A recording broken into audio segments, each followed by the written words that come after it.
Swami Vivekananda gave a call to the nation. This call can be summarized in two words: love India.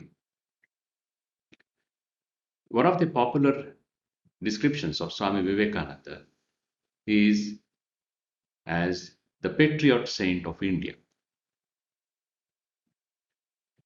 When one of his Western disciples asked him, "How best can I help you?" Swami Vivekananda replied, "Love India." That was his message for India. That was his message to the West. Love India. Now, what do we understand by this love India? There are so many dimensions to it. We can see two aspects of that. One, love India means foremost of all to love the poor masses of India.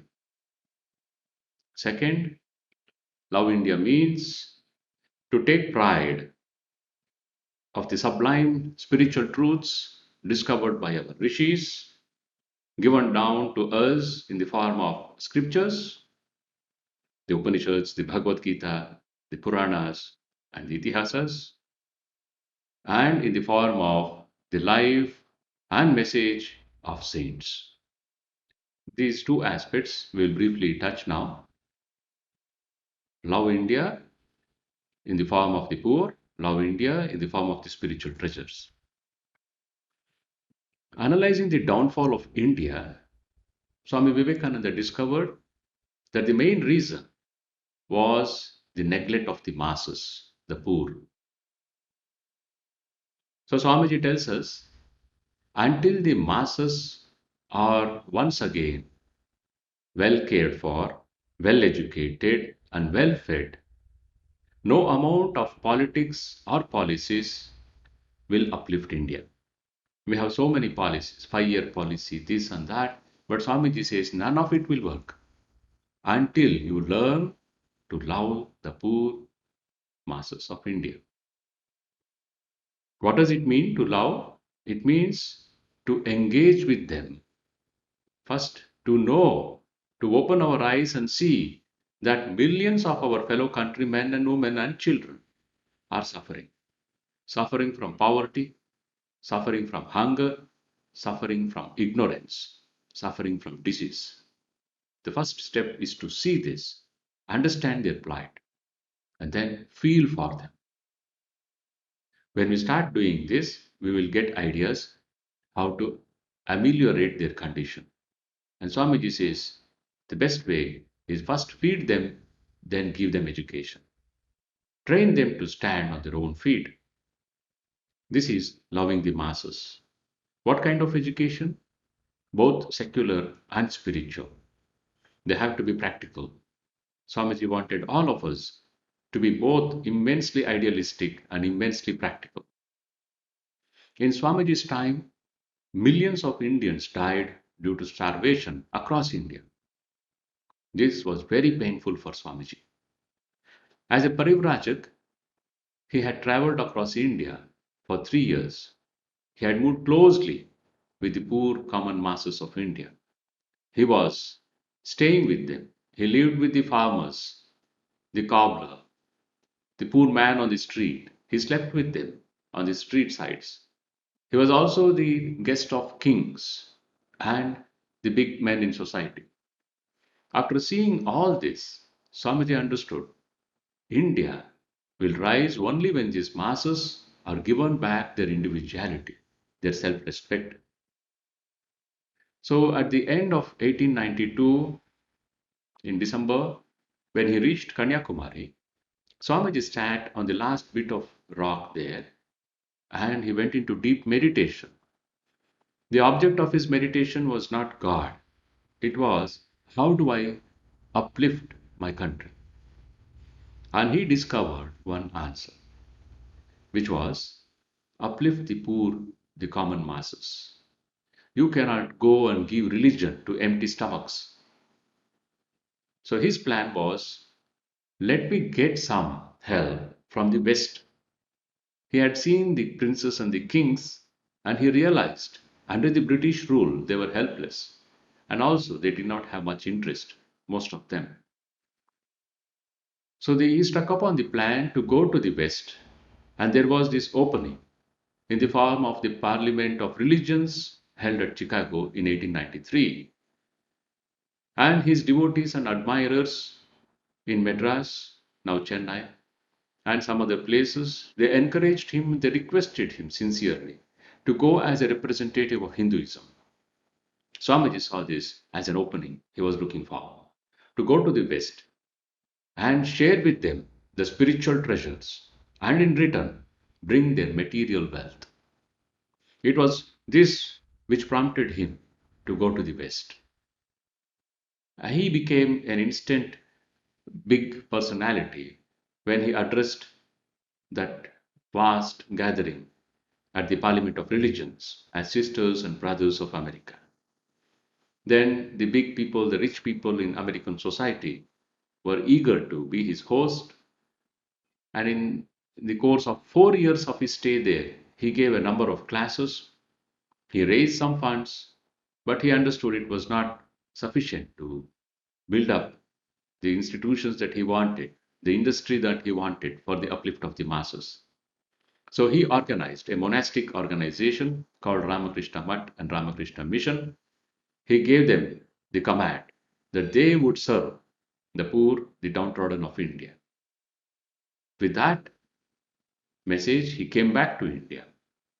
And when he reached Madras, it was an event unheard of in the annals of Madras history, the kind of reception he received from the poorest of the poor to the rich and the elite of the Madras city were eager to receive him. The fishermen's community had lighted lamps in all their hamlets because they had heard a Jagat Guru had achieved great success in the West and he was coming back home. It was a hero's welcome he was given, and he stayed here in Madras, and it is those 9 days that we are celebrating as Navaratri. Now, when Swamiji was in America, he wrote a letter to one of his disciples in Madras, Alasinga Perumal, where he writes, I bequeath to you young men this sympathy, this struggle for the poor, the ignorant, and the oppressed. So it was more to the youth that Swamiji looked upon for his message to be carried out, that is, the upliftment of the masses. Now the question comes, why do we not feel for the poor? Even now, today in India, we have statistics which tells us millions of Indians are malnourished. Lakhs and lakhs of our children, our fellow children, Indians, they are growing up with stunted growth because of malnutrition. But we well-to-do people, educated people with all amenities available to us, we don't seem to even know this. And if we know it is a newspaper item for us, it doesn't motivate us to do anything for them. So Swamiji knew this was the reason. It is not that we were blind to it. We saw, but we did not know that it is simply not enough to see and think about it. It is all important to feel from the heart. So Swami Vivekananda insisted that we should feel. Feel, my children, until your head reels, he says. Feel for the poor, the sick, the downtrodden, the ignorant, the sinful. Feel. And when you feel like this, that's the first step. When you feel like this, next, automatically, your brain will start working. It will work out solutions for the problem. And when the solutions are worked out, the next obstacle will be the willpower to work out the solutions, to implement the solutions. And that willpower, Swamiji says, will come when you hold on to this, the feeling for the poor, the sick, and the downtrodden. What does it mean to love? It means we can learn this from our mothers. It means to translate our feelings into an act of service. From our mother, we learn how to love and how to serve. It is to serve without any expectations in return. It is to love in such a manner that we can forgive faults. Again, to love is to correct the person with infinite patience. And to love also means to have unfailing faith in the potentialities, hidden possibilities of the beloved. It is this that we have to bring onto the plate when we think of serving the poor, the sick, the downtrodden. Have faith in their inner divinity, help them to manifest it.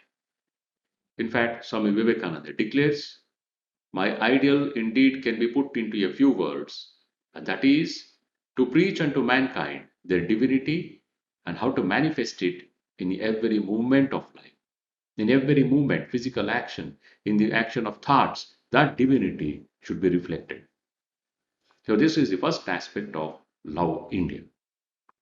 The second aspect of Love India is to love, that is to respect and accept the spiritual treasures bequeathed to us by our Upanishadic rishis.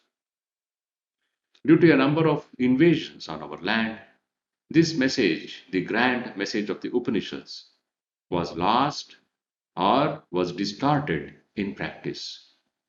Therefore, Swami Vivekananda gave the call, go back to the Upanishads. He saw so many social practices, social ills, which were going across India as the spiritual message of our Upanishads. Swamiji said, this is not spirituality, it is just social custom. Don't make it religion. Don't give that the garb of spirituality. So he says, go back to the source, which is the Upanishads. And these Upanishads, 10 of them, major Upanishads, the message, central message they give us is that we are divine. Man is divine. This was also Swamiji's main message. Discover your divinity and manifest it. When you go back to the source, all the dross, the unwanted accumulation of so many ages, that will be dropped. For this, we have to first take pride in this heritage by reading, understanding, and bringing into practice as much as we can the spiritual truths discovered by our rishis and presented to us through the scriptures and through the sants of India in all regions. This is the second meaning of Swamiji's call to love India. As educated Indians, it is now our responsibility to respond to this call. Let us see around us. It should not be a theoretical understanding. In our immediate neighborhood, can we see and can we feel for those who are poor, who are sick, who are destitute, who are ignorant? Murkha Devo Bhava, Daridra Devo Bhava. Swamiji gives quite so many terms for it. Can we see and serve them? How to serve? Swamiji again gave a very, very key aspect of service when he said, serve them with the spirit of Shiva Gnane Jiva Seva. Look upon them as living gods and serve them. Through this one act, there will be both Abhyudaya and Nishreyasa. The common people's material well being will be taken care, and in the process, our spiritual aspect of our personality will also grow. Our spiritual life will go forward. Both are achieved by this one act of serving the poor, looking upon them as the Lord Himself.